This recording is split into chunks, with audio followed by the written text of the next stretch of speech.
El tema del día de hoy se titula El hacer tu voluntad, Dios mío, me ha agradado.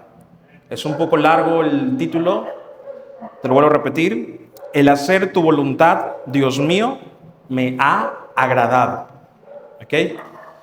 Y ese tema está inspirado en 7 versículos bíblicos, que son los que vamos a desmenuzar el día de hoy, en la tarde del día de hoy. Vamos a Salmos, capítulo 40, versículos del 4 al 8. Salmos, capítulo 40, versículos del 4 al 8. Cuando lo tengas, pueden decir un ya lo tengo, un premix, second. Salmos 40, versículos del 4 al 8, dice así la palabra de Dios. Bienaventurado el hombre que puso en Jehová su confianza. ¿Bienaventurado qué? El hombre que puso en Jehová su confianza. Y tal vez tú me digas, pastor, ese es el versículo más sencillo y fácil de entender, pero es el más difícil de aplicar constantemente en todas las áreas de nuestra vida. Porque decimos que tenemos la confianza puesta en Dios, pero al momento de la acción demostramos otra cosa totalmente diferente. Confiamos en nuestras propias fuerzas, en nuestros propios pensamientos, en nuestras propias ideas y en nuestros propios planes. Y por eso terminamos frustrados, cansados, agotados, agobiados y sin ganas de nada. ¿Por qué? Porque lo hacemos en nuestras fuerzas, en nuestros planes, confiando en nosotros mismos. Por eso aquí te lo recalca la palabra de Dios, dice, bienaventurado el hombre que puso en Jehová su confianza. La idea es poner la confianza en Dios. Sin fe es imposible agradar a Dios. Dile que está a tu lado, tus lágrimas no conmueven a Dios. Dile así, ahorita te voy a explicar. Dile, tus lágrimas no conmueven a Dios. Y tú me dirás, ¿cómo? Pero y entonces cuando me pongo a llorar como Magdalena y a orar y a clamarle y a gritarle a Dios, Señor, ya no puedo más, ¿no lo conmuevo? No. La Biblia no dice, sin lágrimas es imposible agradar a Dios. Dice, sin fe es imposible agradar a Dios. Sin fe.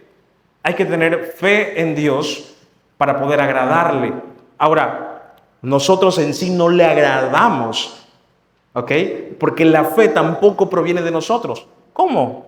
Sí, la fe no proviene de nosotros. Lo dice Romanos, capítulo 12, versículos del 3 al 5.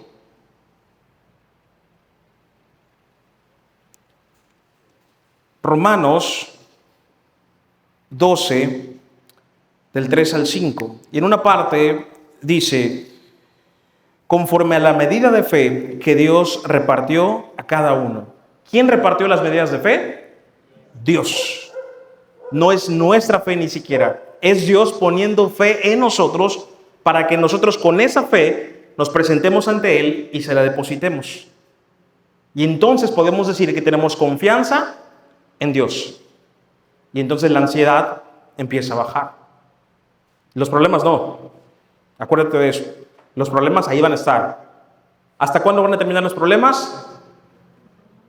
Hasta que nos moramos. O hasta que Cristo venga. Cualquiera de las dos cosas que pase primero. Los problemas van a estar. Por eso si tú vas a un lugar, a una iglesia, no te dicen, hoy tú decreta que vas a estar de victoria en victoria. Ojo, no solamente estamos en victoria, sino que somos más que vencedores en Cristo Jesús. Pero la victoria que tenemos es muy diferente a la victoria que se plasma en este mundo material. Es una victoria espiritual, porque no hay mayor milagro ni mayor bendición que tu alma ha sido salvada por Cristo. El mayor milagro que puede haber en el ser humano no es que un cojo camine, no es que una persona pobre se haga rico, no. El mayor milagro que una persona puede tener es salvar su alma pecadora. Porque nadie de los que estamos acá nos hemos ganado la salvación. Solamente Cristo Jesús nos puede regalar su salvación. Por eso, un predicador nunca es alguien que viene aquí a querer motivarte. No, el predicador agarra la palabra con pinzas, porque la palabra de Dios es santa y nos tritura y nos quema. Y agarramos de la palabra de Dios y primero somos incomodados nosotros. y luego te decimos lo que Dios dice en su palabra para incomodarte a ti. Hay palabras que te van a gustar y vas a decir, amén, gloria a Dios. Wow, pastor, la prédica de hoy estuvo súper bonita. Yo sentí bien bonito, Dios me habló, me dijo que me ama mucho, que me quiere mucho. Sí, también te dice que te arrepientas. Y que seas un cristiano en espíritu y en verdad. El evangelio no se puede diluir. Pero hoy en día vemos una gran prosperidad de lugares llenos y abarrotados de gente, porque el pastor soba a las personas que les caen bien. El que más da, el que más diezma, el que más está al frente, es el más sobado por el pastor, es el más apapachado por el pastor, como si fuera un club social. Cuando la palabra de Dios, la iglesia del Señor, no es un club social, de ninguna manera. Y hay de nosotros si no predicamos la verdad de la palabra de Dios. Vuelvo a repetir. Entonces, debemos entender lo que aquí dice el Salmo 40, versículo 4. Bienaventurado el hombre que puso en Jehová su confianza. Pon tu confianza en Dios. Pastor, ¿de qué me sirve poner mi confianza en Dios si los problemas no se van a acabar? Bueno, aunque no pongas tu confianza en Dios, los problemas tampoco se van a acabar. La diferencia es que sin Dios vas a tener ansiedad, preocupación, estrés, te vas a desquitar con tu esposa, con tu esposo, con tus hijos, se van a amargar y se va a destruir tu familia. Es una posibilidad. Porque cuando empiezan a aumentar las deudas, cuando no está la alacena llena, empieza el estrés. A veces dicen los esposos, eso lo vamos a hablar en el tema de matrimonios, pero para picarlos tantito, ¿no? Dice el esposo, oye, ya estoy harto, estás bien loca, siempre me estás reclamando que la alacena, que no hay despensa, que no hay esto. Solo te gusta el dinero. ¿Cuántos dicen amén? ¿No? Pero no es que a la mujer le guste el dinero. La mujer por naturaleza busca estabilidad. Es una manera de sentirse amada, protegida y proveída. Pero empiezan las diferencias, empieza el estrés y empiezan a discutir y entonces los niños lo ven y entonces empiezan a hablar de divorcio. Empiezan a hablar de divorcio solo porque no se pusieron de acuerdo en qué iban a almorzar esa tarde. Sé que suena absurdo y dirás, ay, no es cierto, pastor. Créeme que sí. Hay muchas veces que por no ponerse de acuerdo en qué van a desayunar o qué van a almorzar, explotan y se dicen de todo. Y tu mamá está fea. No, pues la tuya también. Y empieza a destruirse una familia, un núcleo familiar, por no poner su confianza en Dios. Así de sencillo y fácil. Y empieza todo a desbaratarse. Luego dice, y no mira a los soberbios, ni a los que se desvían tras la mentira. ¿No mira a quién? A los soberbios. A los soberbios. Dile que está a tu lado, no seas soberbio. Pero díselo. Díceselo.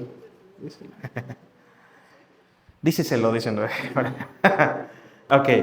No mira a los soberbios. Y en 1 Samuel 15:23, anótalo. Dice, 1 Samuel 15:23, dice la Biblia que la soberbia o el orgullo o la obstinación es igual al pecado de brujería. Tómalas. Y la rebeldía igual que la idolatría. 1 Samuel 15:23. El pecado de obstinación, o sea, de orgullo y de soberbia, es igual que la hechicería, que la adivinación o que la brujería.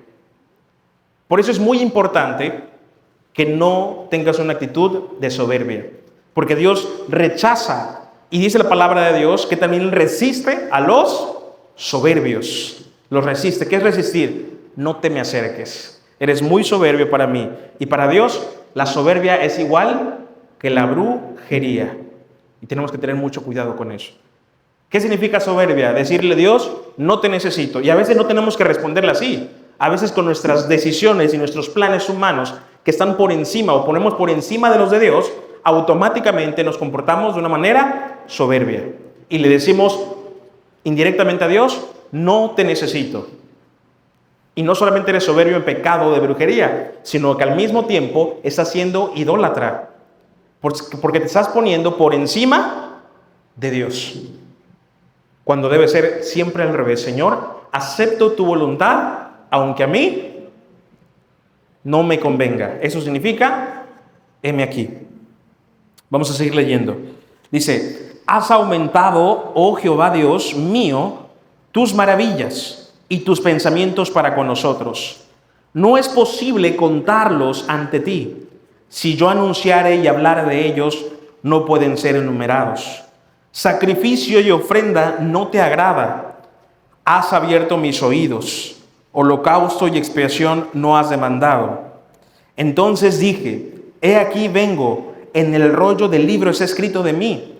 El hacer tu voluntad, Dios mío, me ha agradado. Y tu ley es en medio de mi corazón. Ese es el versículo central. El hacer tu voluntad, Dios mío, me ha agradado. Y es que pensamos que para agradar a Dios tenemos que obedecer. Y ayer platicaba acerca de esto. Pensamos que tenemos que obedecer para agradarle a Dios. Pero nada puedes hacer tú que agrade directamente a Dios. Y te voy a explicar por qué. Porque si tú te presentas ante el Padre, tú y yo quedaríamos y caeríamos fulminados por completo. Porque somos tan imperfectos, tan impuros. Así que cuando el Padre Celestial nos mira, no nos mira a nosotros. ¿A quién mira? A Cristo Jesús. Entonces ya no dice, oye, veo a Juanita, veo a Cristo Jesús. Por eso dice la palabra de Dios que tenemos un abogado que intercede por nosotros. Y este es Jesucristo ante el Padre. Amén. Entonces, a través de Cristo somos agradables ante Dios. A través de Cristo somos santos ante Dios. A través de Cristo somos buenos ante Dios. Sin ser buenos, sin ser santos, ni perfectos, ni mucho menos nada de lo que acabo de mencionar. Es Cristo el centro de absolutamente todo. Te lo he dicho en repetidas ocasiones. El centro del cristianismo no eres tú. El centro del cristianismo es Cristo. Todo se trata de Cristo y como vimos el domingo pasado, creo que fue, todo es por Él, por medio de Él y para Él. ¿Sí leyeron Filipenses y Colosenses? ¿Sí? No están chismosos, ¿eh? Muy bien. Vamos ahora a Mateo, capítulo 23. Mateo, capítulo 23, versículos del 25 al 27. Mateo, capítulo 23, de los versículos del 25 al 27. Amén. Dice así: Ay de vosotros, escribas y fariseos, hipócritas, porque limpiáis lo de afuera del vaso y del plato, pero por dentro estáis llenos de robo y de injusticia. Fariseo ciego, limpia primero lo de dentro del vaso y del plato, para que también lo de fuera sea limpio. Ay de vosotros, escribas y fariseos, hipócritas, porque sois semejantes a sepulcros blanqueados, que por fuera la verdad se muestran hermosos, mas por dentro están llenos de huesos de muertos y de toda inmundicia. Qué manera tan bonita de expresarse de Jesús, ¿verdad? Como le decía a los fariseos. Y es que el problema no era que eran fariseos. El fariseo era alguien que estudiaba la ley. El problema era la actitud de los fariseos. A veces decimos, no, eres bien fariseo porque eres hipócrita. No todos los fariseos eran hipócritas. Gamaliel era un buen fariseo, por ejemplo. Así como no todos los cristianos son verdaderos cristianos. Dile que está a tu lado, ¿eres verdadero cristiano? ¿Qué es lo importante? ¿Lo de afuera o lo de adentro? Ok. Y lo de afuera es el reflejo de lo de adentro. Hace un momento te decía que la obediencia no es una acción. La obediencia es una reacción. La obediencia es una consecuencia del amor. Así de simple y sencillo. La obediencia es una consecuencia del amor. Así como la fidelidad entre esposo y esposa. Es una consecuencia del amor. Si no hay amor, entonces ¿qué empieza a haber? Infidelidad. Empieza a haber mentiras, ocultar cosas, etcétera, etcétera. Porque no hay amor, no hay un sembrar del amor. Y por tanto no hay una consecuencia de fidelidad. En el caso con el Señor, en la fidelidad del Señor, el amor del Señor para con nosotros, como consecuencia, debería dar obediencia en nosotros. Porque ni siquiera es nuestro amor hacia Él. Porque Él nos amó primero. O sea que Él es el que siembra en nosotros su amor. Y debería cosechar de nosotros amor. ¿Y el amor se demuestra o se dice? Se demuestra. Haz una pregunta a ti mismo. ¿Se lo he demostrado al Señor? ¿Se lo he demostrado al Señor? ¿Le he demostrado que lo amo? ¿He correspondido a su amor? ¿He dejado que el Espíritu Santo dé como resultado este fruto por el amor que Él ha sembrado en mí? Y no hablo de perfección, porque ninguno de nosotros puede ser perfecto. Estamos en el camino de la estatura del varón perfecto. Sin embargo, no podremos ser perfectos. Inclusive cuando muramos y nos presentamos ante Él, seremos semejantes a Él. Semejantes, no iguales a Él. Porque solamente Él tiene el título de Cordero y León. Amén. Nosotros seremos semejantes a Él. Pero mientras está este camino, este proceso, vuelvo a repetirte, Dios no quiere perfección. Dios quiere entrega, perseverancia. Entrega y perseverancia son dos cosas que no debes de olvidar. Una persona que va al gimnasio si quiere ver resultados, tiene que ser una persona entregada y perseverante. Cuando estabas de novio con tu esposa, ¿qué necesitaba hacer? Entregado y perseverante. ¿Amén o no amén? Sí, dice la hermana Danaí, sí me acuerdo que estaba ahí, insistente. Porque así funciona. Tenemos que ser constantes, entregados y perseverantes. Dios no busca perfección, pero ojo, no me vais a salir con la frase de que, sí, pastor, amén. Por eso yo no puedo decir que soy perfecto, porque pues somos humanos y pues todos fallamos. ¿Has escuchado esta frase? ¿Sí? ¿Cuántos la han usado? Pastor, soy humano, soy humano, pastor, peco, soy imperfecto. Pero a veces es una verdad, pero a veces lo decimos como si fuera una licencia para decir, la riego cada rato, porque soy humano y tengo derecho a regarla, como si fuera un derecho a pecar. ¿Y quién nos dijo que tenemos derecho a pecar? ¿Alguien me puede decir en qué parte de la Biblia dice, tienes derecho a pecar por ser humano? ¿Verdad que no? Pero es algo absurdo decir que no pecamos. ¿Te das cuenta? Pero eso no quiere decir que tengas la licencia para pecar. Lo que trato de decirte es que no se trata de obras. Se trata de lo que el Espíritu Santo quiere hacer en ti. Tú solamente tienes que, como dicen por ahí, flojito y cooperando. Dejar que el Espíritu Santo obre en tu vida. Si tú pones una barrera de soberbia, una barrera de orgullo, si pones tus pensamientos antes que los de Dios, si pones idolatría antes que el verdadero Dios, por ende el Espíritu Santo no puede trabajar en ti. Y si eso te lleva a no tener paz, a no poder dormir en las noches, a tener ansiedad, etcétera, etcétera, probablemente es porque el Espíritu Santo no es en ti. Porque donde está el Espíritu Santo hay paz y hay libertad. Entonces, ¿qué quiere decir? Lo contrario. En donde no hay paz, en donde no hay libertad, no está el Espíritu Santo. Así de simple y sencillo. Pastor, ¿qué tengo que hacer entonces para tener paz y libertad? Tener el Espíritu Santo. Pastor, ¿qué tengo que hacer para tener el Espíritu Santo? Pedírselo a Dios. El Señor Jesucristo le dijo a sus apóstoles, si quieren recibir al Espíritu Santo, pídanselo al Padre en mi nombre. ¿Y cuántas veces oramos y decimos, Padre Celestial, te pido que tu Espíritu Santo se manifieste en mi vida? Si tú eres un nacido de nuevo, en verdad, tú ya tienes al Espíritu Santo. El Espíritu Santo no se va, pero sí se contrista, sí se apaga. Ahora, si no eres un cristiano en verdad, entonces ni tienes al Espíritu Santo. Tú me vas a decir, pastor, yo no considero que soy un cristiano de verdad, porque no siento el Espíritu Santo, pero me acuerdo que lo sentí. ¿Qué pasó? No tuviste el Espíritu Santo. Sentiste el Espíritu Santo, que son dos cosas diferentes. Una persona iluminada no es lo mismo que una persona transformada. Lo hemos visto en otras ocasiones, en otros temas, en donde nos damos cuenta que una persona iluminada es muy diferente a una persona transformada en espíritu y en verdad.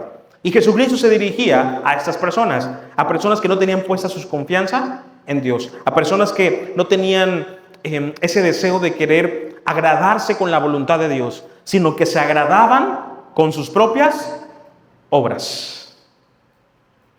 Ahora, la salvación no es por obras, pero la fe sin obras es muerta. Pero las obras que produce el cristiano ya no son conforme a su pensamiento, fuerzas o carne. Ya son un resultado del amor de Dios. La obediencia es un resultado del amor de Dios. La fe es un resultado del amor de Dios. El gozo es un resultado del amor de Dios. Porque cuando entiendes que tienes el amor de Dios para ti y que el Espíritu Santo que levantó a Cristo de los muertos ahora habita en ti, ¿cómo no te vas a gozar? Lo hablamos el domingo pasado. Y decimos, ¿cómo no te va a saturar la mente? No te va a romper los pensamientos el entender que ahora el Espíritu Santo, que antes habitaba en el tabernáculo y solo podía ser hablado o tocado o manifestado a una sola persona, a un solo sacerdote, ahora es manifestado e introducido en todos nosotros, que somos real sacerdocio. ¿Amén o no amén? En Hebreos 11:6, vamos a Hebreos 11:6.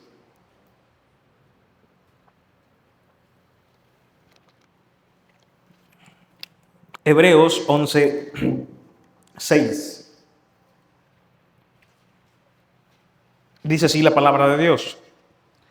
Pero sin fe es imposible agradar a Dios, porque es necesario que el que se acerca a Dios crea que le hay y que es galardonador de los que le buscan. Ahora quiero decirte algo. Dice la palabra de Dios también en Romanos, que ninguno de nosotros ha buscado a Dios, sino que es Dios quien nos busca a nosotros. Y mira, estamos contentos porque estamos en ese nuevo lugar. Y es una bendición enorme el estar en este lugar, porque es una respuesta a oraciones.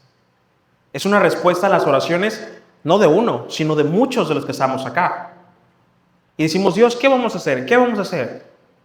Y de repente nos podemos desesperar humanamente y decir, híjoles, pues no importa, en un pedacito de lona, como estábamos esos últimos 3 domingos. Y ahí estábamos, y en el pedacito de lona. Y los 3 domingos llovió en la mañana, los últimos 2 domingos llovió en la mañana, pero no llovió en la tarde. Y hoy, que es el primer día que ahora sí podía llover todo lo que quisiese, llovió también, pero a las 5:30 paró. Y desde entonces no ha llovido otra vez. Ahora, ¿quién es el que responde o quién respondió de ese lugar? Dios. Y Él utiliza a quien quiere. ¿Cierto o falso? A veces utiliza a personas que menos nos esperamos. A las que menos nos esperamos los utiliza Dios con un propósito específico. Los menos aptos, los menos ostentosos, los menos escandalosos son los que Dios más utiliza. Y dice la palabra de Dios que somos un cuerpo. Y las partes del cuerpo que no se ven son las más importantes. En una iglesia, ¿qué es lo que más se ve? El pastor que predica. Es el menos importante, ¿sabías? ¿En serio? El que es más importante, ¿sabes quién es? Quien acomoda las sillas. Porque está acomodando las sillas para las almas que se van a sentar allá. La persona que rentó ese lugar lo hace de todo corazón, a un costo muy absurdo humanamente hablando. Pero lo que no sabe esta persona es que está sembrando en el Evangelio de Cristo y que su cosecha es espiritual.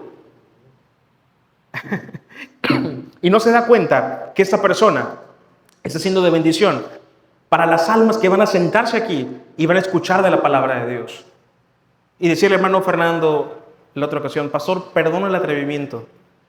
Y yo en mi mente me reía, no me burlaba, me reía. ¿Por qué? Porque qué bueno que se atrevió, porque el reino de los cielos lo arrebatan los violentos. Y eso es violencia espiritual. Y Dios mueve sus cartas para poder demostrar que Él respalda su obra. Si Dios no respaldara esta obra, no estaríamos aquí. Lo que trato de decirte es que si tú no puedes buscar a Dios, sino que Dios te busca a ti y pone en ti el deseo de buscarle, lo que trato de decirte es que no es casualidad que estemos aquí. No es casualidad que estemos aquí. Hay un propósito específico.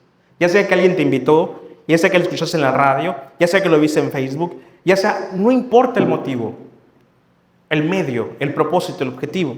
El objetivo es uno, que Cristo vive en ti, que mueras tú para que Cristo vive en ti, que el Espíritu Santo quiere trabajar en tu vida y que nada funciona por casualidad, sino que todo tiene un propósito divino. Ahora tú me dirás, ¿y cuál será ese propósito divino? Porque es normal que tengamos esas preguntas. ¿Cuál será la voluntad de Dios para mi vida? La voluntad de Dios para tu vida es que hagas su voluntad. ¿Cómo? Sí, así de simple. Dile al que está a tu lado, la voluntad de Dios para tu vida es que tú hagas la voluntad de Dios. Porque nos preguntamos, ¿cuál es la voluntad de Dios para mi vida? Bueno, es esa, que tú hagas la voluntad de Dios. Haciendo tú la voluntad de Dios, todo lo demás vendrá porque primeramente estamos buscando el reino de Dios y su justicia. Y acuérdate que justicia primero aplica para nosotros. Nosotros somos los primeros que somos pesados en la balanza. Y tenemos que tener cuidado de que Dios no diga tekel, menú parsin, que significa ha sido pesado en la balanza, que ha sido hallado falto. ¿Ven? Vamos a 2 de Corintios, capítulo 3, versículo 18. 2 de Corintios, capítulo 3, versículo 18. Dice así la palabra de Dios en 2 de Corintios, capítulo 3, versículo 18. Por tanto, nosotros todos, mirando a cara descubierta, como en un espejo, la gloria del Señor, somos transformados de gloria en gloria, en la misma imagen como por el Espíritu del Señor. Eres transformado de gloria en gloria. ¿Y qué significa estar de gloria en gloria? Hay un crecimiento espiritual. ¿Te acuerdas que te dije hace rato que lo importante primero es lo de adentro, no lo de afuera? Porque por fuera podemos parecer cristianos, pero por dentro, nada más Cristiano Ronaldo, ¿verdad? Pero el verdadero cristianismo comienza en la mente, en el corazón, y luego se refleja en lo de afuera. Bueno, los fariseos no tenían esto, reflejaban una cosa por fuera, pero por dentro no. Cuando dice la palabra de Dios aquí que vamos o somos transformados de gloria en gloria, siempre se va a referir a un crecimiento espiritual. Pero cada vez que Dios necesite que tú subas de nivel, cada escalón va a tener una pequeña o una grande prueba. Hay un versículo bíblico que todos se saben, ¿verdad? Que es todo lo puedo en Cristo. Filipenses. Todo lo puedo en Cristo que me fortalece. Y este versículo le gusta a todo el mundo porque va a presentar su examen y dice, no, yo todo lo puedo en Cristo que me fortalece. Va a cargar el garrafón de agua y dice, no, yo todo lo puedo en Cristo que me fortalece. Va a pegarle al marido y dice, no, yo todo lo puedo en Cristo que me fortalece. Y no significa esto. ¿Cómo? No. Cuando el apóstol Pablo dijo, todo lo puedo en Cristo que me fortalece, él estaba en la cárcel, había sufrido latigazos y había sido un náufrago. ¿Qué significa entonces todo lo puedo en Cristo que me fortalece? Significa que a pesar de que ya no puedo ni tengo fuerzas, puedo seguir soportando y aguantando porque todo lo puedo en Cristo que me fortalece. Entonces, este versículo bíblico no es un motivante. Este versículo bíblico es una esperanza firme de que no importa lo que pasa a nuestro alrededor, todo lo podemos soportar en Cristo porque Él nos va a fortalecer. ¿Amén o no amén? Y nos va a fortalecer a tal grado que nos va a llevar de gloria en gloria. De gloria en gloria. Y mira, lo que te he explicado millones de veces. Cuando el Señor me regaló el cáncer, muchas personas han orado por mí y yo siempre recibo la oración. Porque nunca debemos de perder la fe. Pero el Señor fue muy claro y Él me dijo, mientras mis estacas se expandan, el dolor va a aumentar, el cáncer va a aumentar y no va a haber sanidad, pero tampoco te vas a morir. Y a lo largo de todo este proceso, como te he dicho millones de veces, yo debería estar todo flacucho. Y pues creo que es evidente, ¿verdad? Que no es así. Y sí, mi cuerpo tiene síntomas y me canso y el cuerpo, los huesos, la cabeza, náuseas después de las quimioterapias, después de las radioterapias, después de todo ese proceso. Aún así, el Señor es fiel a su palabra. Y entonces, ¿de qué me voy a esperanzar? ¿De qué me voy a agarrar? ¿De mis fuerzas o de las de Dios? Porque todo lo puedo en Cristo que me fortalece. Entonces, ¿tú qué me vas a decir? Pastor, ¿la iglesia va a ir aumentando, va a ir creciendo y usted va a ir deteriorándose? Sí, porque eso fue lo que Dios dijo. Pero mientras más débil soy, más fuerte es Cristo. Y eso lo dijo el apóstol Pablo. ¿Ok? Entonces, eso es ir de gloria en gloria. Y tú me dirás, ¿cómo de gloria en gloria si me estás diciendo que cada vez vas a estar más enfermo? Claro, eso es ir de gloria en gloria. Porque se supone que debería estar muerto, pero no lo estoy. ¿Acaso no es eso un milagro de Dios? Porque pensamos que el milagro de Dios es que yo sea sanado por completo.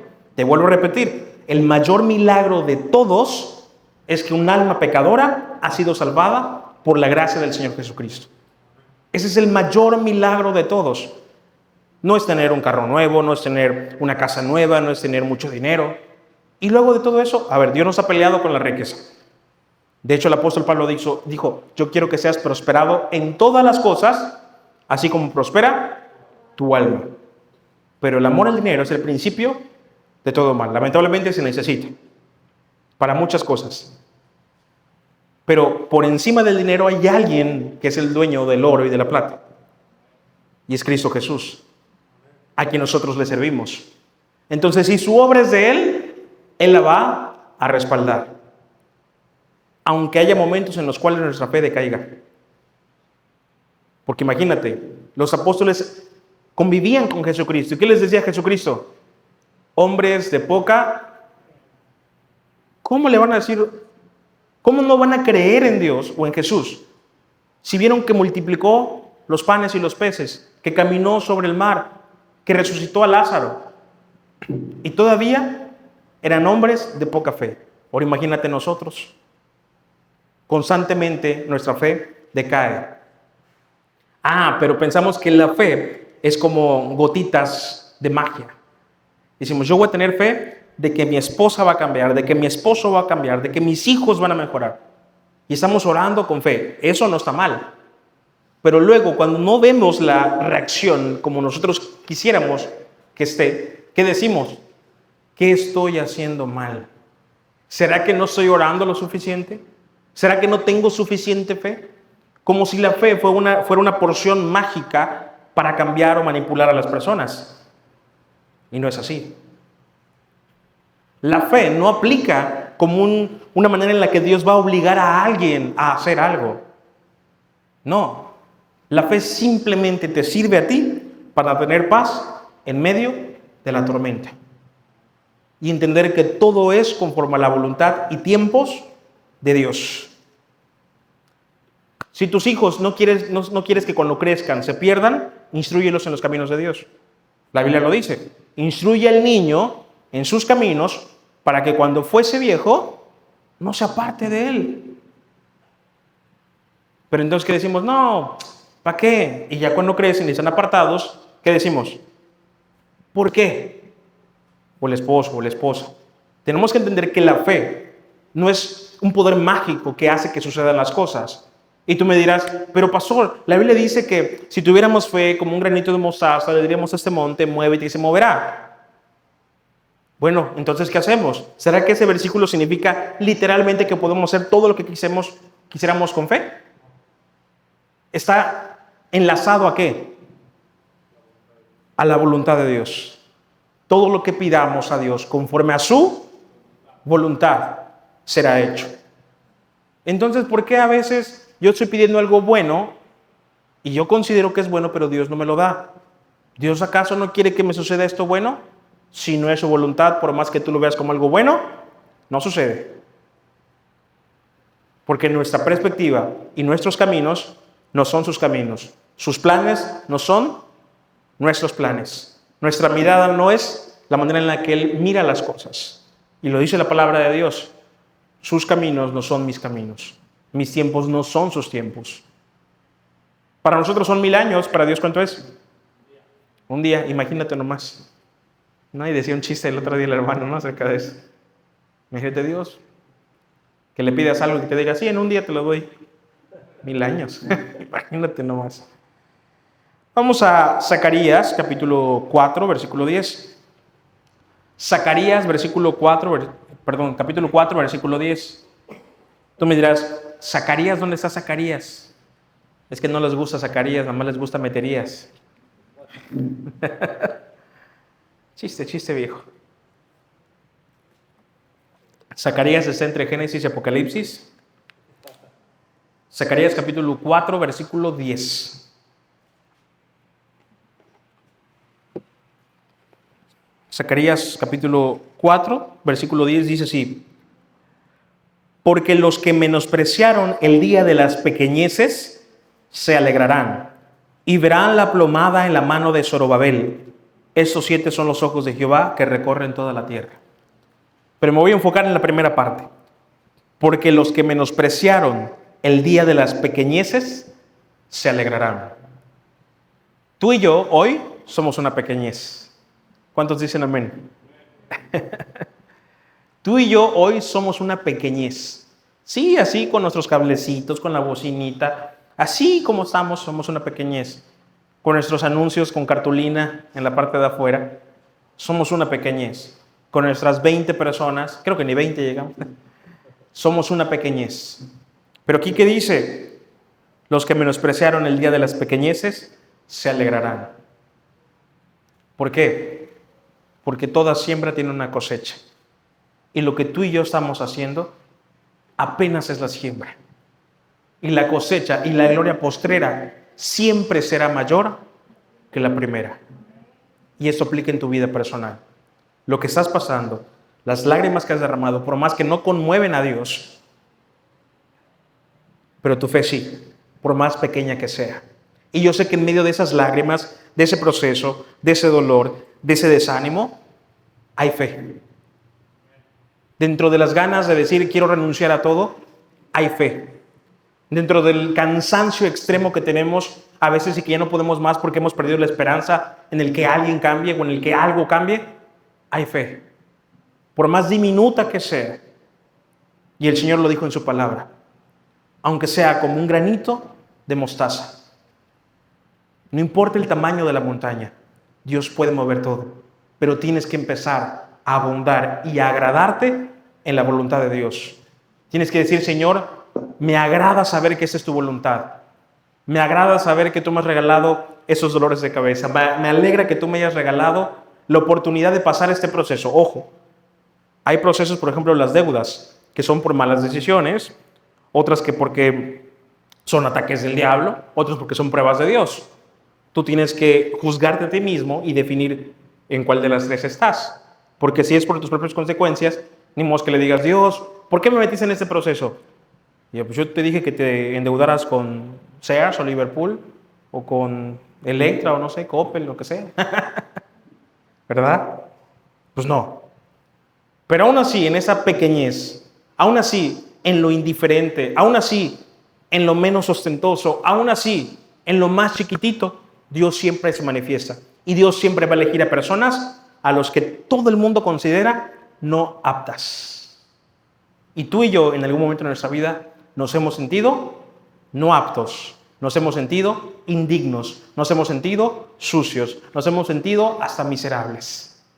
Y Dios justamente elige esos corazones, aquellos corazones que se automenosprecian, aquellos corazones que se autoflagelan, para decirles, hey, yo morí por ti en la cruz del Calvario. ¿Qué haces en ese árbol llorando? ¿Qué haces ahí solitario? Yo he escuchado tus oraciones. Aquellas oraciones que tú tienes a solas, yo las he escuchado. Pero ¿en qué momento desvías tu mirada de mí? ¿En qué momento pones tu mirada en tus propios planes, en tus propios pensamientos? ¿En qué momento mi voluntad no te ha agradado? ¿Por qué mis planes y mi voluntad te parecen desagradables? ¿Por qué mis propósitos y donde yo te he empujado y te he llevado, inmediatamente rezongas, inmediatamente te pones con soberbia y enojo contra mí? Si yo te quiero llevar a Nínive para que prediques por salvación, ¿por qué reniegas de que no hubo destrucción? ¿Por qué reniegas de que te tengo que meter en el vientre de un gran pez y tenerte en un proceso de oscuridad y pestilencia para hacerte cumplir mi propósito? Tenemos que empezar a entender que la voluntad de Dios debe ser agradable a nuestra vida. ¿Por qué te digo esto? Porque constantemente la voluntad de Dios es un motivo para que nos quejemos. Seamos honestos. Constantemente cuando estamos viviendo la voluntad de Dios, nos quejamos. Porque está siendo doloroso el proceso. Y es normal que nos duela. Ese es el objetivo, que duela. Te dije al principio, el predicador debe agarrar la palabra con tenazas porque quema. Ese es el propósito de Dios. Que esta palabra te queme, que esta palabra te triture, que esta palabra te carcoma los huesos, que te destruya por completo para hacerte de nuevo conforme a la voluntad de Dios y que la voluntad de Dios sea agradable en tu vida. Y por último, en Génesis capítulo 1, 31, dice así: y vio Dios todo lo que había hecho, y he aquí que era bueno en gran manera. Todo lo que hace Dios siempre es bueno, aunque en el momento no parezca. Ponte de pie, vamos a orar.